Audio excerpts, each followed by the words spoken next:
తున్నాను. ప్రియులారా, మరి లక్ష్యం కోసము నిర్లక్ష్యము చేయవలసినవేమిటి? లక్ష్యము లక్ష్యము అంటే ఏంటి? టార్గెట్. ఇంకా ఏదైనా సాధించాలనే ఒక కోరిక, గురి. అంటే లక్ష్యం అనేసరికి ఇవన్నీ మన మనసులోకి వచ్చాయి. నిజంగా ప్రతి ఒక్కరు కూడా లక్ష్యం కలిగి ఉండాలనే కోరుకుంటారు. చిన్నవాళ్ళు మొదలుకొని పెద్దవాళ్ళ వరకు ఏదైనా సాధించాలండి అనుకుంటారు. అందుకనే పాఠాలను బోధిస్తున్నటువంటి టీచర్ కూడా విద్యార్థులకు ఏమని నేర్పుతుంటారంటే, మీరు లక్ష్యం కలిగి బ్రతకాలిరా, ఏదైనా ఒకటి మీరు సాధించాలిరా అని చెబుతూ ఉంటారు. అలా చెప్పడమే కాదు, మీరు ఏమవుతారో చెప్పండి అని కూడా అడుగుతుంటారు. మీలో చాలామందిని అడిగే ఉంటారు స్కూళ్ళల్లో, కాలేజీల్లో. పలానా వాళ్ళు నిలబెట్టి, ఒరే నువ్వు ఏమవుతావురా అంటే వాడు అంటాడు, నేను పెద్ద అయిన తర్వాత నాకు టీచర్ అవ్వాలని ఉందండి అంటాడు. ఇంకొకడు నాకు డాక్టర్ అవ్వాలంది అంటాడు. ఇంకొకడు నేను ఇంజనీర్ అవ్వాలనుకున్నానండి అంటాడు. ఇలా తమకు తోచినది, తాము అవ్వాలనుకున్నది, ఈ లోకములో గొప్ప స్థితిలో మరి ఏ ఉద్యోగాలైతే మరి ఉన్నాయో ఆ ఉద్యోగాలను నేను సంపాదించాలి, నేను చెయ్యాలి, పలానా ఉద్యోగంలో ఉండటం వల్ల నా జీవితం బాగుంటుంది, నేను బాగుంటాను అని, నేను మంత్రిని అవ్వాలని ఒకడంటే, నేను కలెక్టర్ అవ్వాలని ఒకడంటే, నేను పోలీస్ అవ్వాలని ఇంకా ఇలా రకరకాలుగా అంటున్నారు పిల్లరా. ఏమండి, ఒక పాస్టర్ కూడా అడిగేస్తున్నాడు సంఘస్థులని, మీరు ఏమవ్వాలండి అని. పాస్టర్ గారికి కూడా చెప్తున్నారు విశ్వాసులు, ఏమన్నా తెలుసా, అయ్యగారు మీరు మా కోసం ప్రార్థన చేయండి, మాకు ఎలాగైనా సరే పలానా ఉద్యోగం రావాలని ఒక లోక సంబంధమైన ఉద్యోగాల గురించి చెప్పేసుకుంటున్నారు. ఇలా విశ్వాసులతో చెప్తున్నప్పుడు ఇతగాడికి కూడా ఒక కోరిక ఉందట, పాస్టర్ గారికి కూడా ఒక గోల్ ఉందట. ఏంటంటే, నేను ఎలాగైనా సరే విదేశాల్లోకి నేను వెళ్ళాలి, ఇది నా గోల్ అన్నాడట. అంటే ఎవరి గోళ్ళు, అంటే ఎవరికి సంబంధించిన లక్ష్యములు వారు ఛేదించటం విషయంలో, అంటే దానిని సాధించే విషయంలో ఎలా మాట్లాడుకుంటున్నారో నేను ఇప్పుడు మీకు చెప్పాను. ఇవి లోక సంబంధమైన బ్రతుకు కొరకు వాళ్ళు ఏవో చేయాలనుకున్న సాధించాలనుకున్న పనులు. ఈ 60-70 ఏళ్ల బ్రతుకు కోసమే నేను అదవ్వాలి, ఇదవ్వాలి అని మనిషి ఆరాటపడుతున్నప్పుడు, తను ఇచ్చ కలిగి, ఇదిగో నేను పలానా టీచర్ అవ్వాలంటే మరి దానికోసం ఎంత ప్రయాసపడాలి, ఇదిగో పలానా నేను డాక్టర్ అవ్వాలంటే మరి దానికోసం నేను ఎంత కష్టపడాలి, పలానా ఇంజనీర్ అవ్వాలంటే నేను ఎన్ని సంవత్సరాలు చదువుకోవాలి, ఇలా ప్రతి ఉద్యోగం వెనకాల కష్టపడుతుంటాడు.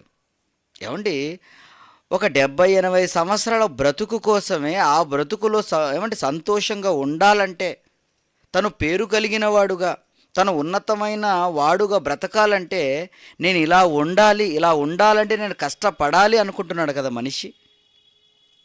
ఏంటి ఈ 60-70 లేదా 80 ఏళ్ళ బ్రతుకు కోసమే మరి ఇలాంటి లక్ష్యాలు మీరు పెట్టుకుంటున్నప్పుడు, చావు తర్వాత నిత్య జీవం, అది క్రైస్తవులుగా నిజంగా దేవుడు తన మాటలతో మనకు అందిస్తున్నాడు, మీరు నిత్య జీవాన్ని ఎలా స్వతంత్రించుకోవాలి అని. మరి ఆ నిత్య జీవాన్ని స్వతంత్రించుకోవటంలో భాగంగా మనం ఎలా ఉంటే దాన్ని స్వతంత్రించుకుంటాం? ఆ నిత్య జీవాన్ని మనము సాధించాలంటే, దాన్ని పొందుకోవాలి అంటే, ఆ లక్ష్యాన్ని మనము దాన్ని నిజంగా గురిగా పెట్టుకొని దాన్ని పొందుకోవాలంటే మనం ఏం చెయ్యాలి?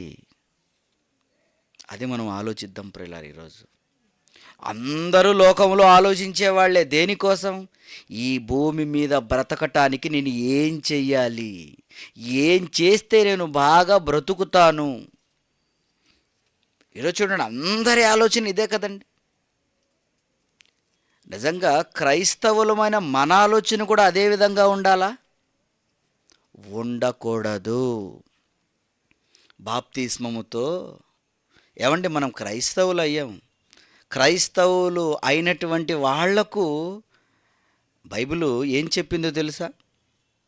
ఏమండి బాప్తీసం తీసుకునేటప్పుడు పేతురు గారు ప్రసంగం విని బాప్తీసం తీసుకుంటారు కదా, వాళ్ళతో పేతురు గారు ఏమంటున్నారో ఒకసారి ఒక మాటను చూద్దామండి. అపోస్తుల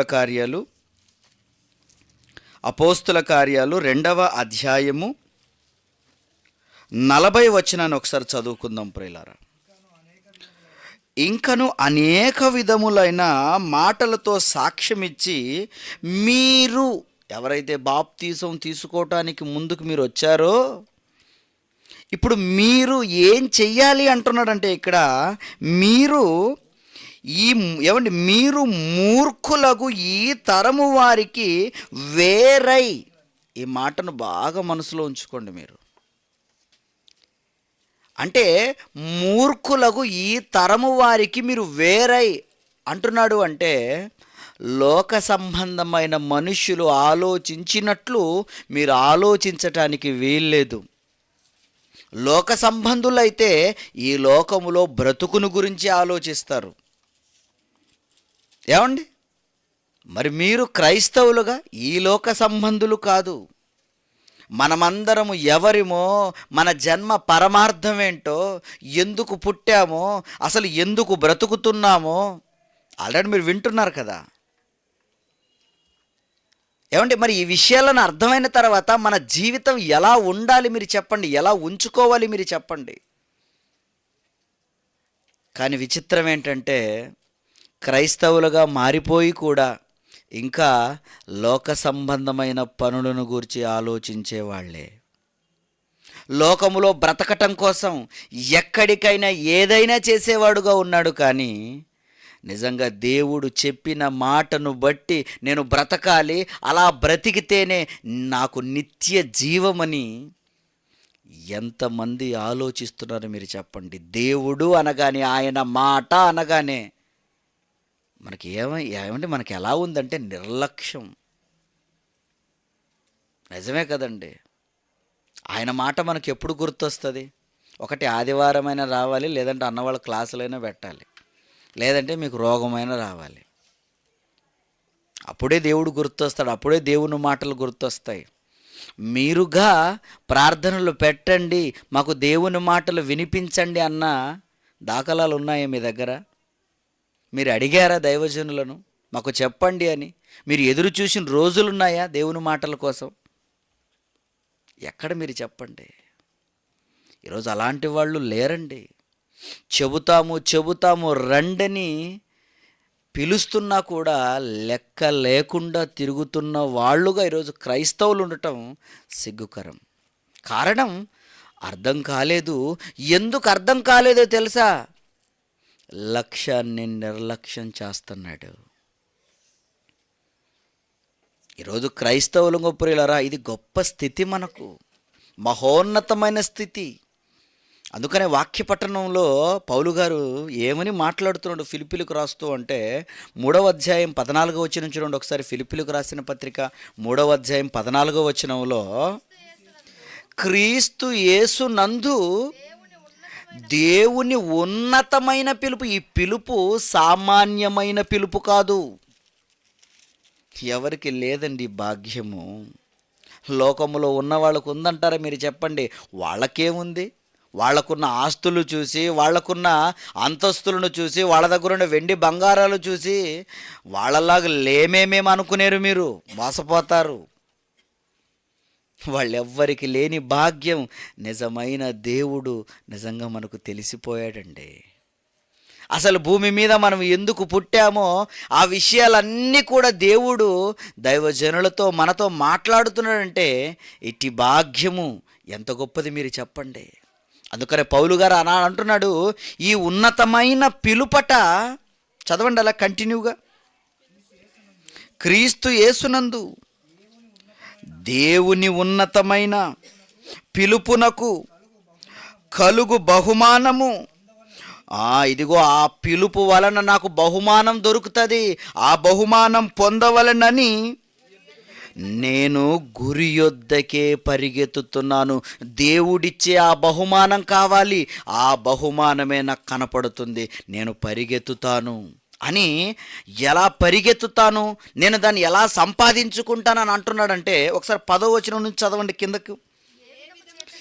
ఏ విధము చేతనైనను మృతులలో నుండి నాకు పునరుద్ధానము కాబట్టి నాకు పునరుద్ధానం కావాలి. ఎలాగైనా సరే, ఎంత కష్టపడాలి, రాత్రి కష్టపడాలా, పగలు కష్టపడాలా, లేదంటే ప్రతిరోజు నేను దేవుని కోసం అంకితం అయిపోవాలా, అయినా పర్లేదు, నాకున్నదంతా ఇచ్చేయాలా పర్లేదు. ఎందుకు? అర్థమైపోయింది. నాకు జీవితం కావాలి, జీవితం కావాలి, బ్రతుకు కావాలి. నేను బ్రతకాలని మీకు ఎప్పుడు అనిపిస్తుంది చెప్పండి? మీకంటూ అనిపించే ఒక రోజు వస్తుంది. ఎప్పుడో తెలుసా? డాక్టర్ ఇక టైం అయిపోయిందండి, మీకు ఇంకా మేము గ్యారంటీ ఇవ్వలేమన్నప్పుడు అప్పుడు ఏడ్చేస్తుంటాడు. అప్పుడు ఉన్న ఎక్కడెక్కడ ఆస్తులు ఉన్నాయో అవన్నీ అమ్మైనా సరే, డాక్టర్ గారు ఇవన్నీ నేను మీకు ఇచ్చేస్తాను, దయచేసి నన్ను కాపాడగలరా? అప్పుడు ఇచ్చేయడానికి రెడీ అయిపోతావా? అప్పుడు ఎందుకు ఇవ్వాలనుకుంటాడు? బ్రతకాలని. మరి ఇచ్చినా నువ్వు బ్రతుకుతావా? ఇచ్చినా నువ్వు ఎన్ని సంవత్సరాలు బ్రతుకుతావు చెప్పు? ఈ విషయాలు మనకు అర్థం కాలేదు ప్రియులారా.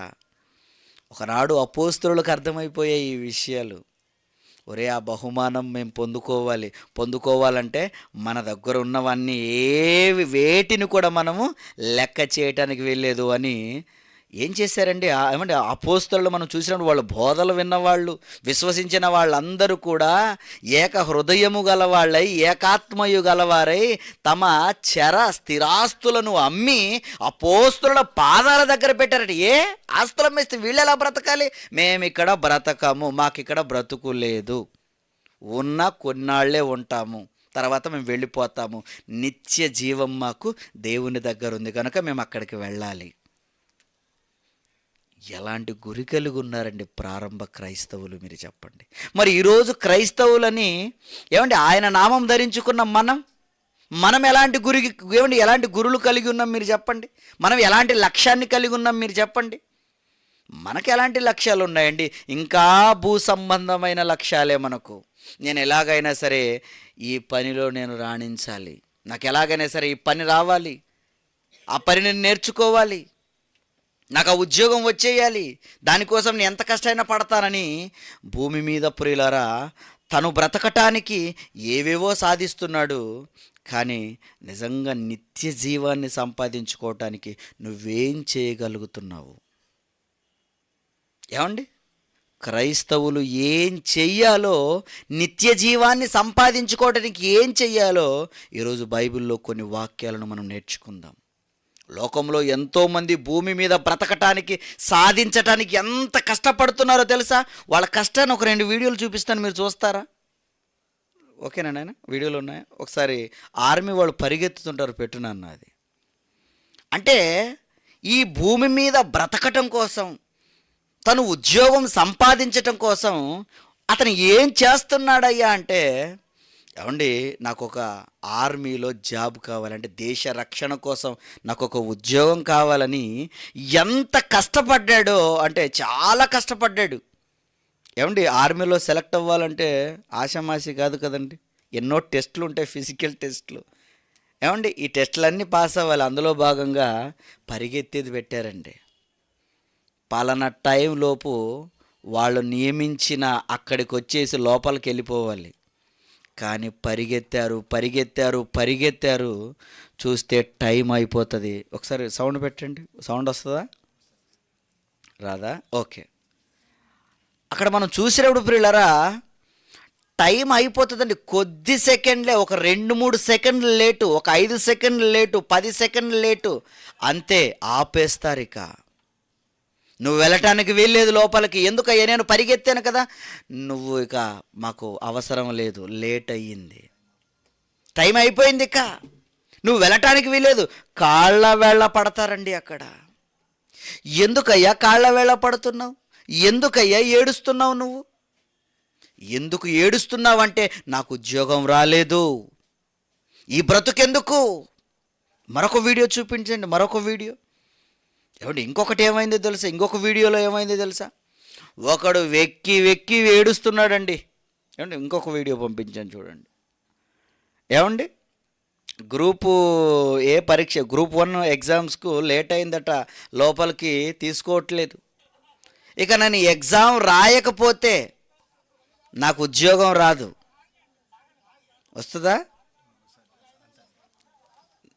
నిజంగా ఎంత ఏడుస్తుంటాడంటే ప్రియులారా, ఎందుకు ఎంత బాధ, ఎందుకు ఏడుస్తున్నావంటే నేను ఆ పరీక్ష రాయాలి ఖచ్చితంగా. మరి రాయలేకపోతే ఏమవుతుంది? నాకు ఉద్యోగం రాదండి. ఉద్యోగం రాకపోతే మరి నేను ఎలా బ్రతుకుతాను? నేను ఎలా పోషిస్తాను నా కుటుంబాన్ని? నా భార్యను ఎలా పోషించాలి? నా పిల్లలు ఎలా పోషించాలి? నా కుటుంబం ఎలా బ్రతకాలి? నాకు ఆ ఉద్యోగం కావాలంటే ఈ పరీక్ష రాయాలి నేను. కానీ లేట్ అయ్యింది 5 నిమిషాలు, వాళ్ళేమో లోపలికి తీసుకోవట్లేదు ఇతన్ని. ఇవి ఎందుకు చూపిస్తున్నాను అంటే ప్రియులారా, భూమి మీద బ్రతకటం కొరకు తను ఏదో సాధించాలని, ఏదో రాయాలని, అది రాస్తే నేను బాగుంటానని, ఆ ఉద్యోగం చేయడం వల్ల నా జీవితం బాగుంటుందని తలంచి ఎంత కష్టపడిపోతున్నాడు దానికోసం, ఎంత బాధపడిపోతున్నాడు దానికోసం. తను అనుకున్నది జరగకపోతే చావటానికి కూడా సిద్ధమే. మీరు ఇంకొక వీడియో చూడండి. మీరు ఇంకొక వీడియోలో 8 మంది విద్యార్థులు చచ్చిపోయారండి సూసైడ్ చేసుకొని. ఎందుకయ్యా మీరు చచ్చిపోయారు సూసైడ్ చేసుకొని అంటే ఫెయిల్ అయ్యారటండి. తక్కువ మార్కులు వచ్చాయని 8 మంది చచ్చిపోయారటండి. అంటే మేము అనుకున్న మార్కులు రాలేదు, మరి మాకు అవమానం, మేము బ్రతకలేము, మేము ఇక సాధించలేదు ఇది అని. ఏమండి ఇలా చనిపోయిన వాళ్ళను ఎంతమందిని చూపించాలి మీరు చెప్పండి? ఎన్ని వీడియోలు చూపించాలి చెప్పండి ఇలాంటివి? ఇవన్నీ ఎందుకు చూపించానంటే ప్రియులారా, భూమి మీద తన ఏమంటే తాను బ్రతకటం కోసం, ఏవో నాకు దక్కలేదని, నాకు ఏదో రాలేదని తను బాధపడిపోతున్నప్పుడు, వాటిని పొందలేక ఎంత బాధపడిపోతున్నాడు చూడండి ప్రియులారా. లోకస్తులే ఇలా ఉన్నప్పుడు మరి నిజంగా మనకు నిజమైన బ్రతుకు తెలిసిపోయింది కదా క్రైస్తవులంగా. తెలిసిందా లేదా? నిజమైన బ్రతుకు భూమి మీద ఉందా లేదనేది మనకు. ఆ నిత్య జీవం పరలోకంలో ఉందని మనకు తెలిసిందా తెలీదా? మరి తెలిసినటువంటి మన బ్రతుకులు ప్రియులరా ఎలా ఉన్నాయి మీరు చెప్పండి? ఎలా ఉన్నాయి? ఈరోజు క్రైస్తవులంతా ఎలా ఉన్నారంటే, దేవుడు మాకు కాకపోతే ఎవరికి ఇస్తాడంటే పరలోకం అనేటట్టుగా ఉన్నారు. నిజంగా పరలోకం ఇస్తాడా? మీ బ్రతుకును బట్టి, మీ క్రియలను బట్టి ఒకసారి ఆలోచించండి. ఏమండి మనకు మనమే డిసైడ్ అయిపోతే ఎలా పరలోకం మాకు వచ్చేస్తుందని? నువ్వు పరలోకం పొందాలంటే ఏం చెయ్యాలి? అది చెయ్యకపోయినప్పుడు అది చేసేంత వరకు నువ్వు ఎంత కష్టపడాలి, ఎంత ఓర్చుకోవాలి, ఎంత నువ్వు నిజంగా సహనుడుగా నువ్వు ముందుకు వెళ్ళాలో యేసుక్రీస్తుల వారి మాటల్లోకి వెళ్ళి మనం చూద్దాం ప్రియులారా ఈ రాత్రి. ఏమండి హెబ్రీయులకు రాసిన పత్రిక 12వ అధ్యాయము 2వ వచనాన్ని ఒకసారి చదువుకుందాం ప్రియులారా. హెబ్రీయులకు రాసిన పత్రిక 12వ అధ్యాయము 2వ వచనాన్ని ఒకసారి చదువుకుందామండి. మనము కూడా అంటే మనము, ఇదిగో క్రైస్తవులైన మనము లక్ష్యాన్ని సాధించాలా? ఆ నిత్య జీవం మనకు కావాలా? ఏం చెయ్యాలో చెబుతున్నాడు. మనము కూడా ప్రతి భారమును, సులువుగా చిక్కులబెట్టు పాపమును విడిచిపెట్టు. ఇదిగో నువ్వు లక్ష్యాన్ని, ఆ యొక్క నిత్య జీవాన్ని నువ్వు చేరాలా?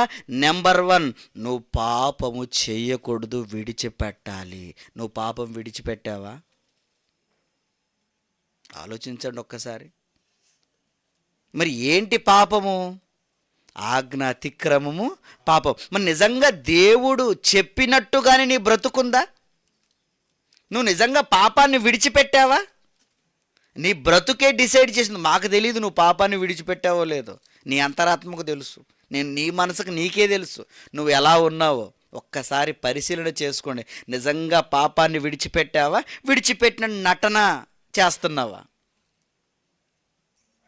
ఇదిగో సులువుగా చిక్కు పెడుతుంది పాపం, నేను ఈజీగా చంపేస్తుంది అది.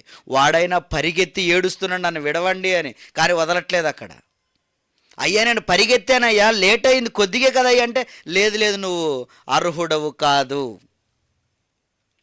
కాళ్ళ వేళ్ళ పడినా ఏమండి వదలట్లేదు. మరి దేవుడు ఏమండి, నేను వారానికి 4 సార్లు ప్రార్థనకి వెళ్ళానండి, వారానికి తప్పకుండా నేను వెళ్ళి కూర్చున్నానండి. కూర్చుంటే ఏం ప్రయోజనం? వెళ్ళాడు అతను కూడా పరిగెత్తాడు, కానీ ప్రయోజనం ఏముంది? లోపలికి తీసుకోవటం లేదు. ప్రియులారా, మా మనసులో ఉంచుకోండి వీటిని. ఇక్కడ అంటున్న మాట, ఇదిగో నువ్వు పాపమును విడిచిపెట్టాలి. ఇంకా కంటిన్యూగా, విశ్వాసమునకు కర్తయు దానిని కొనసాగించువాడనైనా యేసు వైపు నువ్వు చూడాలి. ఇదిగో పాపాన్ని విడిచిపెట్టమంటున్నాడు. రెండవది, యేసును చూడు, ఆయన ఎలా బ్రతికాడు. పాపము లేనివాడుగా ఆయన ఎలా బ్రతికాడు. ఆయన చూస్తున్నావా? నువ్వు పక్కింటోని చూస్తావు. నువ్వు ఏమండి, లోకంలో బాగా బ్రతుకుతున్న వాళ్ళని చూసి వాళ్ళలా నేనెప్పుడు అవుతాను అని చూస్తుంటావు. నువ్వు యేసును చూస్తున్నావా? అందుకే నీ విశ్వాసం నిలబడటం లేదు. ఎవరిని చూడాలి? నువ్వు యేసును చూడాలట. నెక్స్ట్, మన ఎదుట ఉంచబడిన పందెము, ఆ నిత్య జీవము, దానిని మనం ఓపికతో, ఓపిక ఉందా? ఓర్పండి. అంటే నువ్వు పరలోకానికి వెళ్ళాలంటే నువ్వేమేం చెయ్యాలో తెలుసా? నెంబర్ 1, నువ్వు పాపాన్ని విడిచిపెట్టాలి. ఏమండి? 2, యేసుని చూడాలి నువ్వు. 3, ఓపిక. ఈ 3లో ఏది లేకపోయినా, నేను యేసును చూస్తున్నానండి, పాపం చేస్తున్నానండి అంటే నీకు పరలోకం వస్తుందా? ఏమండి, నేను పాపం చేయట్లేదండి, యేసు ప్రభువుని మాత్రం నమ్ముకోలేదంటే నీకు పరలోకం వస్తుందా? ఈ 2 చేశానంటే నాకు ఓపిక లేదన్నాడు అనుకోండి, పరలోకం వస్తుందా? ఈ 3 కలిగి ఉండాలి ప్రియులారా. ఈ 3 కలిగి ఉంటేనే నువ్వు పరలోకానికి వెళ్ళగలవు. అందుకని యేసుక్రీస్తును చూపిస్తున్నాడు ఆయన. మీరు అలాగే కంటిన్యూగా చదువుతుంటే యేసుక్రీస్తును చూపిస్తున్నాడు ఆయన. ఏమని చూపిస్తున్నాడో కంటిన్యూగా చదువుకుందాం. చూడండి, ఆయన, ఇప్పుడు చూద్దాం, ఆయన్ను చూద్దాం. ఎవరిని? యేసును చూడాలి.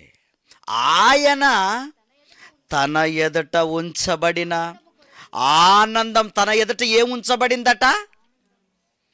ఇంతకుముందు వీడియోలు చూశారు, వాళ్ళ ఎదుట ఏం ఉంచబడింది? ఉద్యోగం ఉంచబడింది. అబ్బా, ఆర్మీలో జాబ్ కొట్టానే అనుకో, నా ఫ్యామిలీ ఇక సేఫ్గా ఉంటుంది. చాలా ఏమంటే నాకు జీతం వచ్చేస్తుంది, నేను దేశ సేవ చేశారన్న తృప్తి నాకుంటుంది, చాలా బాగుంటుంది అనుకుని ఆ ఉద్యోగమే కనపడుతుంది అతనికి. ఆ ఎగ్జామ్సే కనిపిస్తున్నాయి వాళ్ళకి. ఆ ఉద్యోగం కొట్టాలి, ఈ ఐఏఎస్ కొట్టాలి, ఈ టీచర్ కొట్టాలి, ఈ డాక్టర్ ఏదో జాబ్ కొట్టాలి, ఇవన్నీ అనుకుంటాడు. ఎందుకు?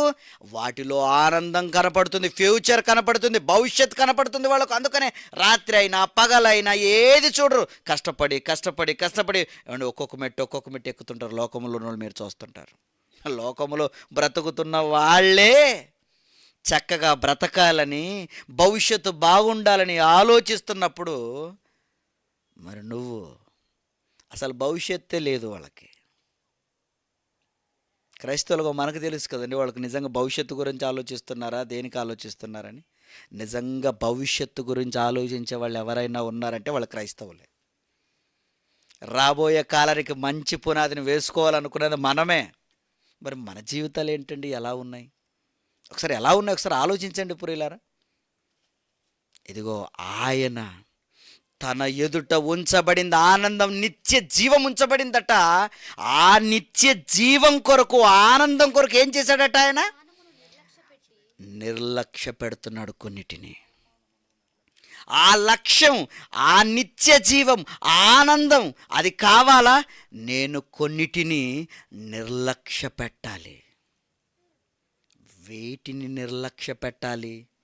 ఆయనట అవమానమును నిర్లక్ష్య పెట్టాడటండి. కిందకి మీరు చదవండి, అలాగే ఎంత బాగుంటాయండి నిజంగా మాటలు. ఆయన అవమానమును నిర్లక్ష్య పెట్టి సిలువను సహించి దేవుని సింహాసనము యొక్క కుడి పార్శ్వమున ఆసీనుడై ఉన్నాడు. డిక్లేర్, ఆయన సాధించాడు. యేసుక్రీస్తులో ఏం చేశాడంటే తనకివ్వబడిన ఆ పందెము గెలిచేశాడండి, పరిగెత్తేశాడండి. మరి ఈరోజు క్రైస్తవులంగా ఆయన నామాన్ని ధరించుకున్న వాళ్ళంగా మరి మనము ఆ లక్ష్యాన్ని చేరుకోవాలి అంటే, దాన్ని మనం సాధించాలి అంటే మన ఎదుట కూడా ఉంచబడింది ఒక ఆనందం. మరి ఆనందాన్ని మనం పొందుకోవాలంటే మనము మరి క్రీస్తు చేసిన విధంగా నిర్లక్ష్యం చేస్తున్నామా? ఆయన వేటిని నిర్లక్ష్యం చేశాడండి? ఆయన అవమానం అటండి. అవమానాన్ని విడిచిపెడతారా, మనసులో పెట్టుకుంటారా? మీరు చెప్పండి. నిజంగా యేసుక్రీస్తుల జీవితంలో మనం వెళితే ఇంట్లో వాళ్ళేనటండి. మార్కు రాసిన సువార్త 3వ అధ్యాయం తీయండి ఒకసారి. మార్కు రాసిన సువార్త 3వ అధ్యాయము. మార్కు రాసిన సువార్త 3వ అధ్యాయము 21వ వచనం చదవండి ఒకసారి. ఆయన ఇంటి వారంటే యేసుక్రీస్తుల ఇంటోళ్ళేనండి. ఏ సంగతి వింటున్నారు? పైన ఆయన ఇంటిలో అంటే యేసుక్రీస్తుల ఇంట్లోకి వచ్చినప్పుడు జనులు మరలా గుంపుగా యేసుక్రీస్తులు వచ్చారంటే ఇల్లు నిండిపోతుందండి. ఎందుకంటే ఆయన భోజనాలు పెట్టేస్తాడు, రోగం ఉంటే రోగం తీసేస్తాడు. ఆశీర్వాదాలే ఆశీర్వాదాలు. ఇంకా ఆయన వస్తే ఇల్లు పట్టకుండా ఎలా ఉంటుంది మీరు చెప్పండి. మొత్తానికి ఆయన వచ్చినప్పుడు గుంపులు గుంపులుగా ఇల్లంతా చుట్టుముట్టారు. భోజనం చేయడానికి కూడా సరిగా నిజంగా స్థలం కూడా లేదా, కిటకిటలాడిపోతున్నారు. ఇదంతా ఇంటోళ్ళు చూస్తున్నారు. చూసి ఏం చేస్తున్నారో ఇప్పుడు మాట్లాడుతున్నారు అక్కడ. ఆయన ఇంటి వాళ్ళు ఈ సంగతి విని, ఏంట్రా ఇంత జనాలు వచ్చారు ఇతని మాటలు వినడానికి అని ఈ విషయాలన్నీ వాళ్ళు తెలుసుకొని ఏమని మాట్లాడుతున్నారంటే, ఆయన మతి చెలించి ఉన్నది. ఒరే పిచ్చి, అతనికి ఆ పిచ్చి మాటలేనానికి వీళ్ళందరూ వచ్చారు. అంటే ఇంట్లో వాళ్ళకి యేసుక్రీస్తుల వారి మీద ఎలాంటి ఒపీనియన్ ఉందో మీరు చూడండి. అయినా పట్టించుకుంటాను అనుకుంటున్నారా? పట్టించుకుంటే లక్ష్యాన్ని చేరేవాడు కాదు. ఈ మాటలు ఎందుకు రాయబడ్డాయంటే ప్రియులారా, మనము కూడా మన జీవితాలలో ఇలాంటివి ఎన్నో వస్తుంటాయి. పట్టించుకుంటారా? నా భార్య సహకరించదండి నాకు సరిగా, నా భర్త నాకు సహకరించడండి, మా పిల్లలు సహకరించరండి, మా వాళ్ళు సహకరించరండి, మా ఇంట్లో వాళ్ళే సహకరిస్తే నేనెలా వస్తానండి. ఇలాంటి మాటలు మాట్లాడుతుంటాం మనం. అసలు ఛాన్సే లేదు అవి మాట్లాడడానికి. నువ్వు వెళ్ళు, ముందుగా దేవుడు చెప్పినట్లు నీ క్రియలు చక్క చేసుకో. నేను చక్క చేసుకోను, వాళ్ళు మాత్రం నన్ను ప్రోత్సహించాలంటే వాళ్ళు ఎలా ప్రోత్సహిస్తారు? నీ క్రియలు మంచివా? నీ మాట మంచిదా? నీ చూపు మంచిదా? నీ నడవడి మంచిదా? ఒకసారి ఆలోచించండి. యేసుక్రీస్తుల ప్రియులారా, ఆయన ఎంత చక్కగా మాట్లాడుతున్నాడు. ఆయన నోట ఏ కపటము లేదు అని మనం చదువుకుంటాం. అంతే కదండి. పేతురు రాసిన మొదటి పత్రికలో ఆయన గురించి పేతురు గారు ఏమని సాక్ష్యం ఇస్తున్నాడు క్రీస్తు గురించి? మొదటి పత్రిక 2వ అధ్యాయము 21వ వచనాన్ని ఒకసారి చదవండి. పేతురు రాసిన మొదటి పత్రిక, క్రీస్తు కూడా మీ కొరకు బాధపడి మీరు తన అడుగు జాడలు, ఇక్కడ బాగా మీ మాటను మీరు మనసులో పెట్టుకోవాలి, తన అడుగు జాడల యందు నడుచుకొనవలెనని మీకు మాదిరి ఉంచిపోయాడు. మాదిరి, ఒరే నేను ఎలా బ్రతకాలి అంటే ఇదిగో క్రీస్తు, ఆయన ఎలా బ్రతికాడో మీరు అలా బ్రతకండి అంటున్నాడు. మరి నిజంగా మనం అలాగే బ్రతుకుతున్నామా? ఏంటండి ఆయన నోరటండి కింద చెప్తాడు, కింద ఆయన పాపము చేయలేదు. ఆయన నోట అరే వీడికి పిచ్చి పట్టిందిరా అంటే కూడా ఇంట్లో వాళ్ళు అంటున్నారు కదండి, ఆయనకు మతి చెల్లించింది అంటున్నారు కదా. మీరు ఏమంటారు మీరు చెప్పండి. ఒరే వీనికి పిచ్చి అన్నారు అనుకోండి మీ ఇంట్లో, మీరు ఏమంటారు చెప్పండి. నీకు పిచ్చి, నీ అమ్మకు పిచ్చి, మీ నాన్నకు పిచ్చి, ఇలా మాట్లాడతాం మనం. యేసుక్రీస్తుల వారు ఆయన నోట ఏ కపటము రాలేదంటే ఏం చేశాడు అవమానాన్ని మీరు చెప్పండి. మరి ఇంట్లో వాళ్ళేనా? ఆయన సొంత వాళ్ళు కూడా ఎలా మాట్లాడుతున్నారు తెలుసా? ఏమండి ఒకసారి చూడండి మీరు, ఆయన సొంత వాళ్ళు కూడా ఎలా మాట్లాడుతున్నారంటే నెక్స్ట్ ఇంకొకటి చదువుకుందామండి. ఓకే అండి. మత్తయి రాసిన సువార్త 12వ అధ్యాయము. మత్తయి రాసిన సువార్త 12వ అధ్యాయము 24 మీరు చదువుదాం. అక్కడ పరిసయ్యులు ఆ మాట విని, వీడు ఎవరండి? ఇప్పుడు ఇంట్లో వాళ్ళు పిచ్చోడు అంటున్నారు. ఇంట్లో వాళ్ళు ఇతనికి ఏమండి పిచ్చి అని అన్నా కూడా ఈయన పట్టించుకోలేదు. ఇప్పుడు తన సొంత వాళ్ళే ఎలా మాట్లాడుతున్నారో తెలుసా? వీడు దయ్యం పట్టినవాడు, వీడు దయ్యాలకు అధిపతి, వాడు వీడు అంటున్నారండి. ఏమండి నిజంగా వాడు వీడంటే కోపం వస్తుందా రాదు మీరు చెప్పండి. అది ఒక దైవ సేవకుడికి. ఆయనకి ఎలాంటి పొజిషన్ మీరు చెప్పండి. ఆయన చెయ్యి పెడితే చచ్చిపోయినాడని లేవాల్సిందే. అలాంటి స్వస్థత వరం కలిగినటువంటి భక్తుడిని పట్టుకొని వాడా వీడా ఏకవచనమా? నిజంగా మిమ్మల్ని ఎవరైనా ఏకవచనంతో మాట్లాడితే మీరు సహిస్తారా మీరు చెప్పండి. ఏంటండి యేసుక్రీస్తుల వారు వాడు వీడనగానే నాయన అగ్ని దిగిరా అని వీళ్ళని చంపేయని, అంతే కదండి. నన్ను వాడంటాడా? నన్నే వాడంటాడా అంటే ఏకవచనంతో మాట్లాడతాడా? గౌరవం లేదా? కలిగినది ఏది నేను లేకుండా కలగలేదే? నిజంగానండి యేసుక్రీస్తుల వారి జీవితంలో మనం చూసినప్పుడు ఆయన అడుగు అడుగున ఏమండి వీటిని నిర్లక్ష్య పెట్టాడో చూడండి. ఏమండి నిజంగా అలా చదువుకుంటూ మనం వెళితే 13వ అధ్యాయంలో కూడా మీరు చూడండి ఇంకా వాళ్ళు ఎలా మాట్లాడుతున్నారంటే, ఏమండి 13వ అధ్యాయంలో 55వ వచనాన్ని కూడా మీరు చూడండి. ఇతడు వడ్లవాని కుమారుడు కాడా?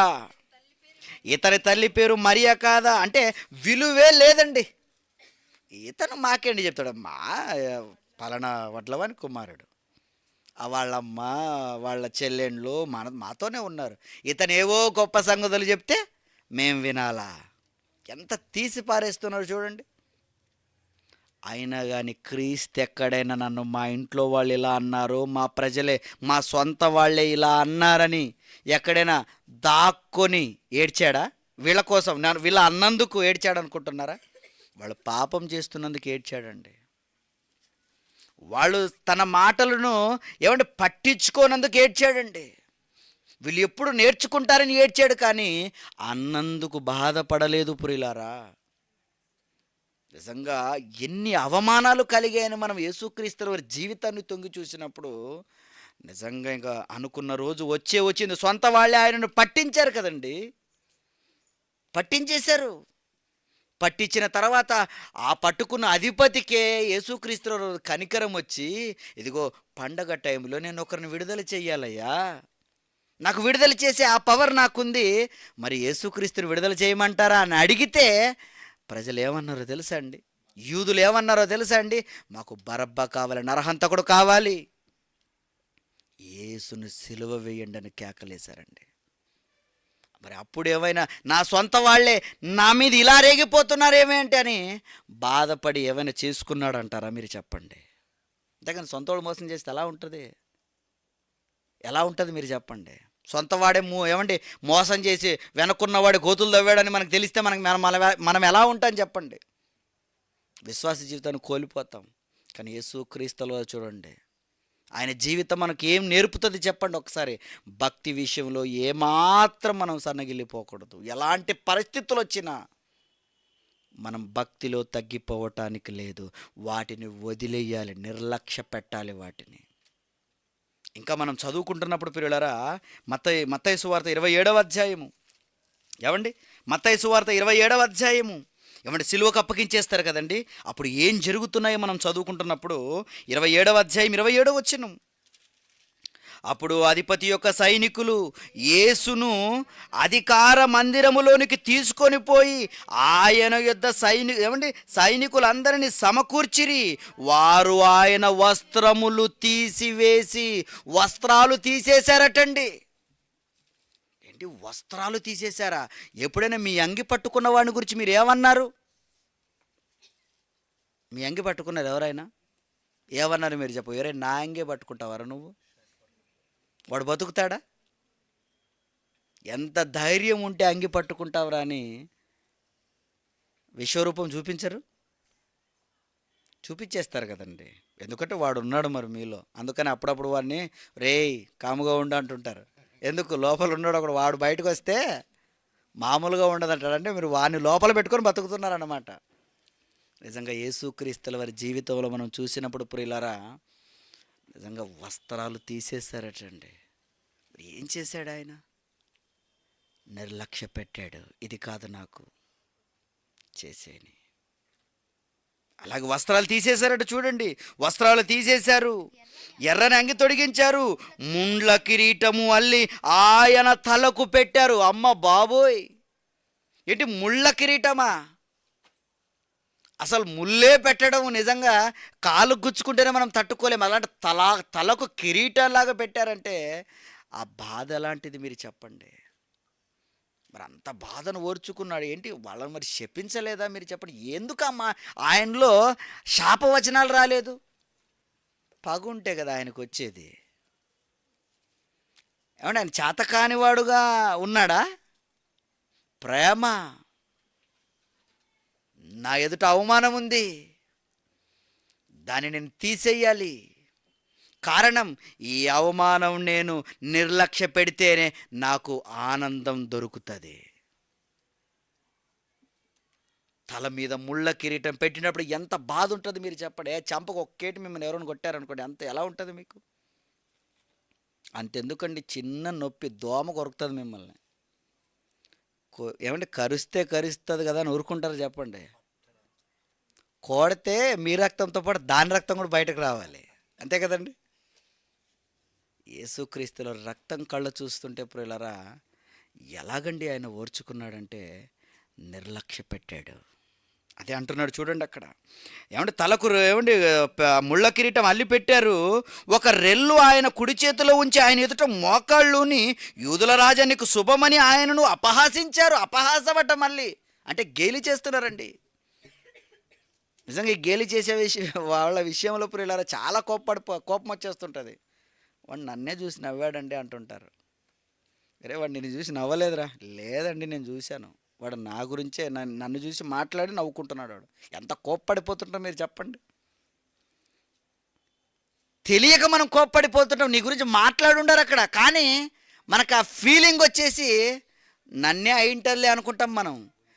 రియల్గా అక్కడ ఆయన్నే మోకాళ్ళు వేసి రాజా ఎలాంటి మాటలు మాట్లాడుతున్నారు అక్కడ.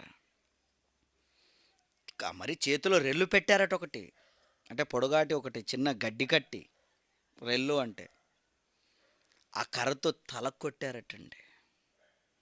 ఏంటి ఇన్ని అవమానాలకు అవసరమా మీరు చెప్పండి?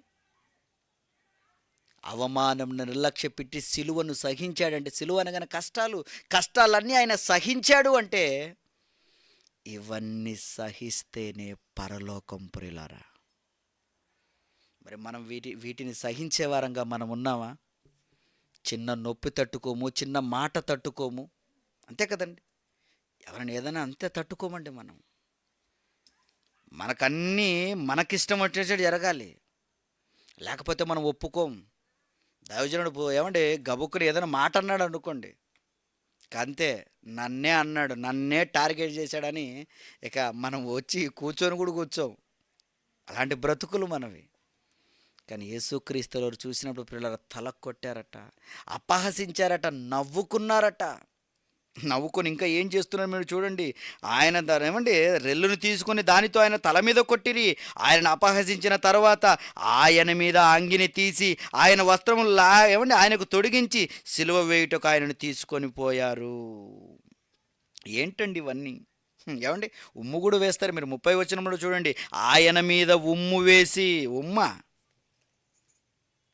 ఎలా ఉంటుంది చెప్పండి? నిజంగా అది మనం ఏదో చదువుకుంటున్నాం కానీ ఒక్కసారి అవన్నీ మనసులోకి తెచ్చుకుంటే ఎలా ఉంటుంది?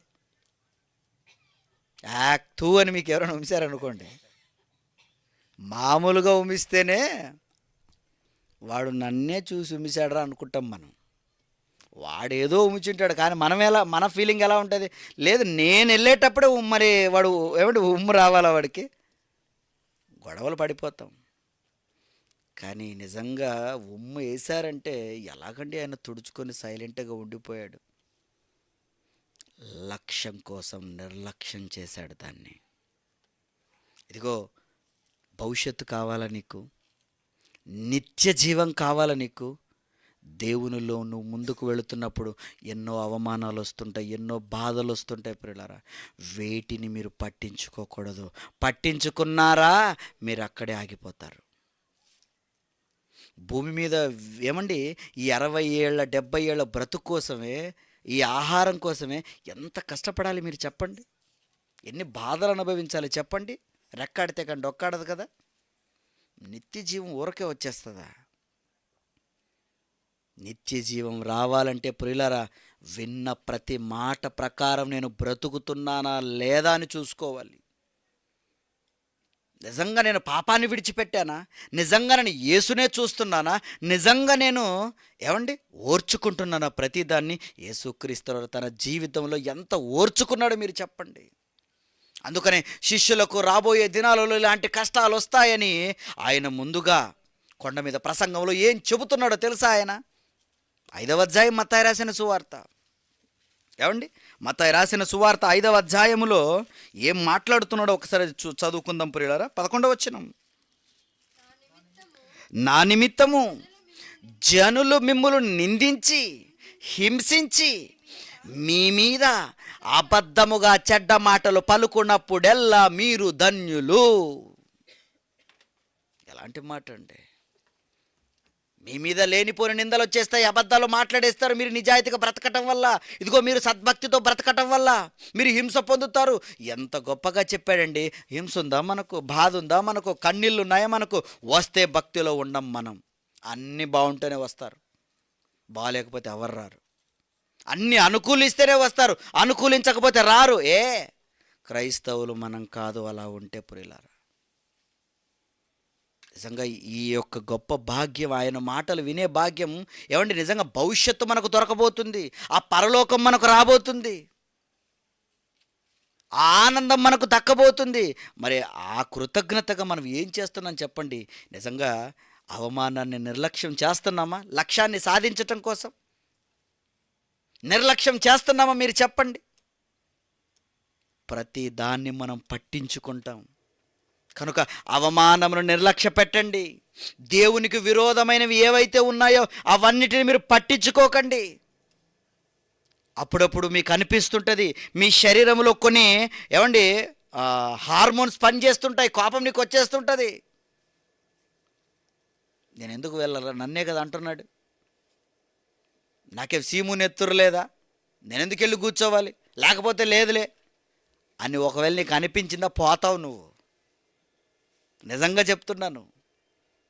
ఇదిగో సహనంతో ఓర్పుతో ఒకవేళ ఏదైనా అన్నారంటే అది నీ మంచి కొరకే. యేసుక్రీస్తుని అన్నీ చేశారండి, ఏమైంది అతనికి? ఏమండి ఏమైంది అతనికి? ఎలాంటి స్థానం చేరుకున్నాడు ఆయన? అన్ని అవమానాలు పొందిన తర్వాత అతని స్థితిని మనం చూసినప్పుడు ప్రియులారా, తారాస్థాయికి చేరిపోయాడు. ముల్లోకాలు మోకరిల్లేటువంటి ఏమంటే గొప్ప స్థితి. 3 లోకాలలో ఉన్నవాళ్ళు కూడా ప్రతి వాడు యేసు నామమున వంగాలి. అలాంటి స్థితి ఎలా వచ్చింది మరి యేసుక్రీస్తుల వారికి? ఆయన సాధించాడు. మరి ఈరోజు క్రైస్తవులుగా మనం, మన ఎదుట ఉంచబడిన పందెం పరలోకం. మరి దాన్ని సాధించడానికి మనం ఏం చేస్తున్నాం? కొరింథీయులకు రాసిన మొదటి పత్రిక 9వ అధ్యాయం 25వ వచనాన్ని ఒకసారి చదువుకుందామండి. కొరింథీయులకు రాసిన మొదటి పత్రిక 9వ అధ్యాయం 25వ వచనాన్ని మనం చదువుకుంటే ఇక్కడ ఏమంటున్నాడో చూడండి ఒకసారి. మరియు పందెమందు పోరాడు ప్రతివాడు అన్ని విషయములలో మితముగా ఉండును. వారు క్షయమగు కిరీటమును పొందుటకును. ఏమండి, క్షయమయ్యే కిరీటం. ఇదిగో ఐఏఎస్ పరీక్ష అన్నాడు అనుకోండి. ఏమండి, ఐఏఎస్ పరీక్ష అంటే ఊరకనే నేను ఇష్టానుసారంగా ఉంటానండి, వెళ్ళేసి ఎగ్జామ్ రాసేస్తానండి అంటే అవుతుందా? ఎంత చదవాలి, ఎంత ప్రిపేర్ అవ్వాలి, అంతేనా? ఎంత ప్రిపరేషన్ చేయమని అయిపోయి ఆ హాల్లోకి వెళ్ళాలి మీరు చెప్పండి. అదేవిధంగా ఇప్పుడు ఆర్మీ, నేను ఆర్మీలో నాకు జాబ్ రావాలండి, నేను పోలీస్ అవ్వాలండి అని అని అతను అనుకున్నప్పుడు ఏంటి, పోలీస్ ఊరకనే అయిపోతాడా? ఏమండి, దానికి ఎంత కసరత్తులు చేయాలి మీరు చెప్పండి, ఎంత పరిగెత్తాలి, ఎంత ఫిజికల్లో ఏమండి ఎంత ఫిట్ ఉండాలి, ఎన్ని నియమాలు ఉంటాయి చెప్పండి మీరు, ఎన్ని నియమాలు ఉంటాయి వాటికి. నేను పరిగెత్తాలి కదా అని అనుకొని బాగా తిన్నాడు అనుకోండి, నియమం పాటించకుండా పరిగెత్తుతాడా? నేను ఇంత టైం ముందే తినాలి, ఇన్నే నీళ్లు తాగాలి, అప్పుడే ఇంత పరిగెత్తగలను. స్టార్టింగ్లోనే నేను ఎక్కువ వేగం నేను పెంచకూడదు, నిదానంగా పరిగెత్తాలి. నిదానంగా ఎన్ని ఉంటాయండి దానికి. ఏంటి, లోకములోనే నువ్వు ఏదో సాధించటానికి ఇన్నున్నప్పుడు అదే అంటున్నాడు అక్కడ, వారైతే క్షయమయ్యే కిరీటం పొందటానికి, మరి మనమైతే నిత్య జీవం.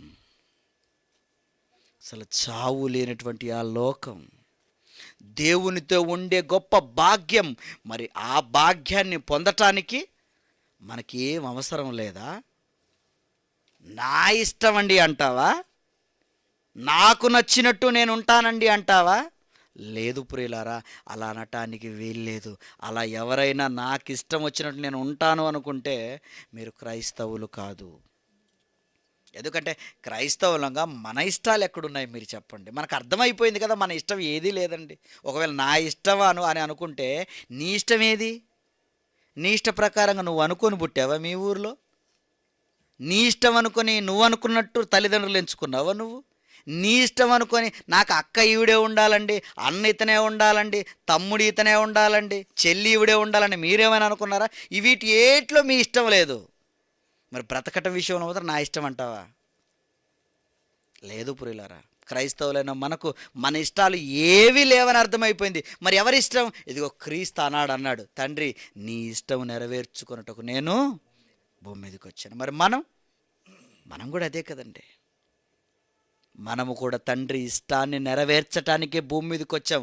ఆ ఇష్టాన్ని నెరవేర్చటంలో భాగంగా ప్రియులారా, ఆ లక్ష్యాన్ని సాధించటంలో భాగంగా ఎన్నిటినో మనం నిర్లక్ష్యం పెట్టాలి. ఇదిగో మీకు అవమానం కలిగిందా, వదిలేయండి ప్రియులారా, మీ జీవితం బాగుంటుంది. ఏమండి, మీరు ఏదైనా కోల్పోతున్నారా? ఏమైనా లోక సంబంధమైన సంతోషాలు, ఇదిగో మీరు ఇక్కడికి రావటం వల్ల బయట నలుగురితో మాట్లాడడం పోయిందా? పోతే పోనే. ఇక్కడ ఉండటం ఎంత భాగ్యమో తెలుసా ప్రియులారా? ఇట్టి భాగ్యాన్ని మీరు వదులుకోకండి. నిజంగా దావీదు గారు దేవుని వరం అడుగుతారు తెలుసా మీకు? దేవుని ఒక వరం అడిగాడు. ఆయన ఏం వరం తెలుసా? మతి పోతుందా వరం విన్నప్పుడు? ఏం అడుగుతావయ్యా నువ్వు? ఆస్తి అడుగుతావా, అంతస్తులు అడుగుతావా, ఏం అడుగుతావయ్యా నువ్వు అంటే, అయ్యా నా జీవితం అంతా కూడా నీ మాటలు నాకు కావాలయ్యా. ఎందుకు? ఆ మాటలే కదా నా జీవితానికి చక్కగా మార్గం వేసేది. ఆ మాటలు లేకపోతే నేనెక్కడ బ్రతుకుతాను? 27వ కీర్తనలో 4వ మాటలో ఆ విషయాలు ఉంటాయి, మీరు చదువుకోండి ప్రియులారా. నిజంగానండి, ఆయన జీవిత కాలం అంతా దేవుని ప్రసన్నత కావాలి, ఆయన మందిరంలో నివసించాలని ఆయన కోరుకుంటుంటే మనమేంటి, మందిరం ఉంటే రావేంటి మనం? అంటే మనకు లక్ష్యం లేదు. ఆ లక్ష్యం ఏమంటే ఆ లక్ష్యాన్ని సాధించడం కోసం మన పనులు మనం పక్కన పెట్టడం లేదు. మరి మనకెలా వస్తుంది పరలోకం చెప్పండి? కనుక లోక సంబంధమైన అన్నీ కూడా ప్రియులరా మీకు తెలుసు. ఈ మూర్ఖులైన ఏమండి ఈ తరము వారికి మీరు వేరైపోండి. మీరంటేనే క్రైస్తవులు. యేసుక్రీస్తులో ఎలాగైతే ఏమండి నిర్లక్ష్యం చేశాడో లోక సంబంధమైన వాటిని, మనం కూడా లోక సంబంధమైనవి ఏమున్నాయి? అవి చదువులా, అవి ఉద్యోగాలా, అవి పనులా, అవి కుటుంబానికి సంబంధించినవా, ఏవైనా కానీ ప్రియులారా, దేవుని కంటే ఎక్కువగా మీరు లక్ష్యం ఉంచవలసిన అవసరత లేదు. అవి కొన్నాళ్ల మట్టుకే. కానీ ఇది ఉంది చూశారు, దేవుని ప్రేమ ఉంది చూశారు, దేవుని సేవ ఉంది చూశారు, దేవుని కార్యక్రమాలు ఉంటాయి చూశారు. ఇది నీకు ప్రయోజనకరమైనది, నీకంటూ పనికొచ్చేది. నేను ఏమండి 50 ఏండ్లుగా నా కుటుంబానికి సంపాదించి పెట్టానండి. ఏం చేస్తారు వాళ్ళు? ఒరే, నాన్నగారు చచ్చిపోయారు, నువ్వే మొట్టమొదట మట్టేరా లోపలికి. అదే నీకు వచ్చేది, అదే నువ్వు సాధించింది. నీకోసం ఆ రోజు ఏడుస్తారేమో అంతే. దేవుని విషయంలో నువ్వు వస్తున్నావు, చేస్తున్నావు, ప్రతి పైసా ప్రతిదీ లెక్కే. ఆ మాటను చూపించి ముగించేస్తాను చూడండి. కొరింథీయులకు రాసిన మొదటి పత్రిక 15వ అధ్యాయము. కొరింథీయులకు రాసిన మొదటి పత్రిక 15వ అధ్యాయము 58వ వచనాన్ని చదువుకుందాం ప్రియులారా. కాగా నా ప్రియ సహోదరులారా, మీ ప్రయాసము ప్రభువునందు వ్యర్థము కాదు. చెప్పేస్తున్నాడు చూడండి ఆయన. మీ కష్టము, లోకంలో ఎంత కష్టపడండి, ఎన్ని ఇండ్లు కట్టుకోండి, ఎంత పొలాలు ఏమండి మీరు సంపాదించుకోండి, ఎన్ని ఉద్యోగాలు ఎంత కష్టపడి మీరు తెచ్చుకున్నా ఏదో ఒకరోజు ఇవన్నీ మీరు వదిలేసి వెళ్ళిపోవాలి. కానీ ప్రభువులో, దేవునిలో మీరు పడిన ప్రతి కష్టానికి ప్రతిఫలం ఉంది. అంతెందుకండి, దేవుడు అంటాడు, ఒరే నా పిల్లలని మీకు ఎవరైనా గిన్నెడు చన్నీళ్ళు ఇస్తే వాళ్ళు ప్రతిఫలం పోగొట్టుకోర్రా. పా, ఏంటండి నిజంగా దేవుని సేవ, ఏంటండి దేవుని నిజంగా ఆ సహవాసం ఏంటండి. కనుక ఇలాంటి సహవాసాన్ని చిన్ని కారణాలకు మీరు వదులుకోకండి. ఇదిగో మీకేవైనా మీ జీవితంలో మీకేవైనా ఉపయోగం లేదా మీ భవిష్యత్తుకి మీరు ఏదైనా మేలుకరంగా మీరు ఆలోచించుకునే ఏదైనా ఉందంటే అది ఇదే ప్రియులారా, సంఘ సహవాసం. ఇలాంటి సహవాసాలను చిన్ని కారణాలకు మీరు ఏమండి దూరం చేసుకోకండి. ఇంకా మీతో పాటు అనేకులను తీసుకురండి, మీరు కాపాడిన వాళ్ళు అవుతారు. ఏమండి అక్కడెక్కడో వెళితే 10,000 ఇస్తారండి ఒకరికి అని మీకు చెప్పారనుకోండి ఎవరైనా, మీరు ఒక్కరే వెళ్తారా, మీతో పాటు తీసుకెళ్తారా? మీ ఇంట్లో వాడు లాక్కెళ్ళరు. రారా, 2 తలకాయలు పోతే 20,000 వస్తాయి, 3 తలకాయలు పోతే 30,000 వస్తాయి. మరి ఇక్కడ ఏమీ రాదు, ఉన్నదే ఇవ్వాలనిపిస్తుంది మీకు. భవిష్యత్ ఆనందం. ఇప్పుడు మీకు ఇవన్నీ అర్థం కావు ప్రియులారా, కన్ను మూసారో అర్థమైపోతుంది. కానీ అలా కాకుండా మన నిజంగా మనోనేత్రాలు మనం వెలిగింపబడిన వాళ్ళంగా ఉండి ఆ నిత్య జీవాన్ని స్వతంత్రించుకోవాలని నిజంగా ఆ యేసుక్రీస్తుల వారి త్యాగం ప్రియులారా. కనుక ఈ విషయాలన్నీ అర్థం చేసుకున్న వాళ్ళముగా మనం ఉండి, ఇదిగో మనకు ప్రయోజనకరమైనది ఏదైనా ఉందా, మనం ఏదైనా సాధించాలంటే అది దేవునికి సంబంధించిన కార్యాలే ప్రియులారా. అందుకనే ఏమంటున్నాడు చూడండి, మీరు ప్రభువునందు మీ ప్రయాసం వ్యర్థము కాదని మీరు ఎరిగి ఏమండి స్థిరులుగా ఉండండి, కదలని వారుగా ఉండండి. ప్రభువు కార్యాభివృద్ధి నందు ఎప్పటికీ ఆసక్తులు, ఎప్పటికీ మీకు దేవుని పనంటే ఆసక్తి ఉండలే. కానీ లోకంలో పనంటే పిలవగానే వెళ్ళిపోవడం కాదు, దేవుని పననగానే మీకు ఆసక్తి. లోకాన్ని నిర్లక్ష్య పెట్టండి, దేవుని గురించిన కార్యాలు లక్ష్య పెట్టండి ప్రియులారా. అలా లక్ష్య పెట్టావనుకో, ఇదిగో నీకు ఈ విషయాలు అన్నీ అర్థమైపోతే ఏది నిన్ను దేవుని నుండి నేను దూరం చేసి తెలుసా మీకు. అలా నమ్మకంగా మీరు బలంగా నమ్మేయాలి. యేసుక్రీస్తుని చూడండి, అపోస్తులు చూడండి, సేవ చేసిన భక్తుల్లో మీరు చూడండి. వాళ్ళు ఎందుకు నష్టపోయారు సమస్తమును? పౌలు గారు సమస్తాన్ని పెంటతో సమానంగా ఎందుకు ఎంచుకున్నాడు? ఆయనకు అర్థమైపోయింది, ఈ జీవితాన్ని దేవుని కోసం నేను సాక్రిఫైస్ చేస్తే నా భవిష్యత్తు చాలా బాగుంటుంది. అందుకని ఏ విధము చేతనైనాను సరే, ఎలాగైనా సరే నాకు నిత్య జీవం కావాలి, పునరుద్ధానం కావాలి. అలాంటి నిర్ణయాలు ప్రియులారా మీరందరూ తీసుకొని సంఘంలో గొప్పగా బలపడుతూ, ఇదిగో భూ సంబంధమైన వాటి మీద దయచేసి మీరు లక్ష్యం ఉంచకండి. ఏమండి ఇదిగో దేవుని సంబంధమైన విషయాల మీద లక్ష్యం ఉంచండి. నిర్లక్ష్యం అంటారా? ఏమండి మిమ్మల్ని పాపము జోలికి లేదా దేవుని నుండి మీకు దూరం చేసే ప్రతి దాన్ని మీరు వదిలేయండి. అవి కన్నీళ్ళ, మిమ్మల్ని ఎవరైనా బాధపరిచారా సంఘంలో, వదిలేయండి. మీరు దేవునికి దూరం అయిపోతారేమో దాన్ని పట్టించుకోవటం వలన. ఏమండి? ప్రతి అవమానాన్ని కానీ, ఎన్ని కష్టాలైనా కానీ, ఎన్ని శ్రమలైనా కానీ, ఎవరండి మనల్ని క్రీస్తు నుండి విడదీస్తారు? పౌలులా మనం చెప్పుకోగలగాలి తెలుసా? పౌలు ఏం చెప్పాడు? క్రీస్తు ప్రేమ నుండి నన్ను ఎవడు ఎడబాపును? కరువు ఎడబాపుతుందా? వస్త్రహీనత ఎడబాపుతుందా? లేమి ఎడబాపుతుందా? ఏది నన్ను ఎడబాపదు. ఈరోజు మన బ్రతుకులు అలా ఉండాలి. అలా ఉండాలి అంటే ప్రియులారా, దేవుని విషయంలో నువ్వు బహు జాగ్రత్తగా ఏమండి నువ్వు ఎదుగుతూ ఉండాలి. ప్రతి దాన్ని నువ్వు ఏమండి పట్టించుకోకుండా ఓర్పుతో సహనంతో నువ్వు ముందుకు వెళ్ళు. ఖచ్చితంగా నువ్వు సాధిస్తావు. అలా సాధించేవారుగా మీరు ఉండాలని ఈ సంఘం ఇంకా